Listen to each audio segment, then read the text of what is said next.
അടുത്തതായി സ്വാതന്ത്ര്യദിന പ്രസംഗം.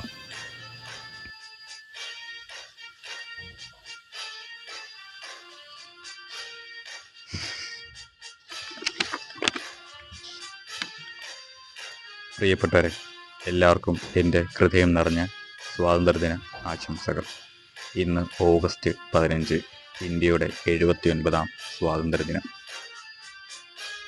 1947 ഓഗസ്റ്റ് 15 നമ്മുടെ രാജ്യം ബ്രിട്ടീഷ് ഭരണത്തിൽ നിന്നും സ്വതന്ത്രമായി.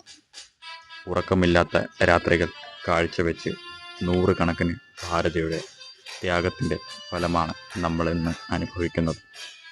മഹാത്മാഗാന്ധിജി, ഭഗത് സിംഗ്, സുഭാഷ് ചന്ദ്രബോസ്, ജവഹർലാൽ നെഹ്റു, സരോജിനി നായിഡു, ബാലഗംഗാധർ തിലക്, മറ്റും പല അനേക സ്വാതന്ത്ര്യ സമര സേനാനികൾ ഭാരതത്തിന് വേണ്ടി തങ്ങളുടെ ജീവൻ ബലിയർപ്പിച്ചു.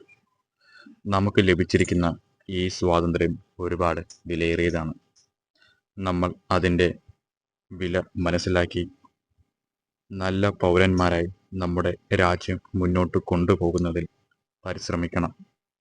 വിദ്യാഭ്യാസം, ശുദ്ധമായ പരിസ്ഥിതി, സഹിഷ്ണുത, ശാന്തിയും ഐക്യവും, ഇങ്ങനെ ഒട്ടേറെ മേഖലയിൽ നാം മുന്നേറുന്നുണ്ട്. ഇന്ന് നമ്മുടെ രാജ്യം സാങ്കേതികവിദ്യ, പ്രതിരോധം, കൃഷി, വിദ്യാഭ്യാസം തുടങ്ങിയ എല്ലാ മേഖലകളിലും വളർച്ചയുടെ പാതയിലാണ്. അതിനാൽ നമുക്ക് അഭിമാനപൂർവ്വം പറയാം, ഞാനൊരു ഇന്ത്യൻ ആണെന്ന്.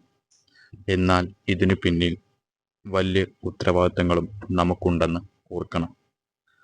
അതിനായി നമുക്കെല്ലാവർക്കും കൂടി സഹകരിച്ച് മതസൗഹാർദ്ദം നിലനിർത്തിയും സാമൂഹ്യ നീതി ഉറപ്പാക്കിയും നമ്മുടെ ജനാധിപത്യത്തെ ശക്തമായ ഒരു മികച്ച ഇന്ത്യയായി നിർമ്മിക്കാം. ഒരിക്കൽ കൂടി ലോകത്തുള്ള എല്ലാവർക്കും സ്വാതന്ത്ര്യദിന ആശംസകൾ നേരുന്നു. ജയ് ഹിന്ദ്, വന്ദേ മാതരം.